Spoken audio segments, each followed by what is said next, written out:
But during that growth, we were winning clients at 10 and 12 and 15 million pound a year per client. So, but when we talk about doing the opposite in the philosophy, one example is that whether you're in construction or facilities management, we all wake up every day in the way in which we've been wired and the environment in which we operate. And that is, you send me an invoice, I pay it in 60 days, or I'll pay it in 100 days, or whatever the philosophy. And we're all wired to accept that that's what's going to have to be. Yeah. And I learned from my previous business that I spent 70% of my time chasing money, 30% of my time running the business. And I didn't enjoy that. And I don't think anyone does. And the biggest challenge to any business is cash flow, right? Cash is king. Especially scaling businesses. Of course. So therefore I said, right, how am I going to grow this business exponentially? I've got no loans. I've got no investment. I've got no overdrafts. I've got no money. How am I going to grow this business?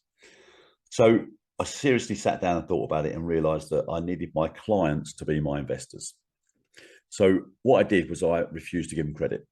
So if the client came on board and said, we pay in 30, 60 days, I'd say that's a deal breaker for me. They said, well, when do you want to be paid? I said, 24 hours.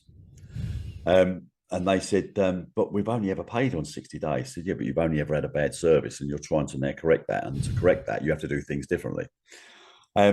So what then happened was, as a result, we paid our supply chain, the people that were delivering the services, we paid them in 30 days.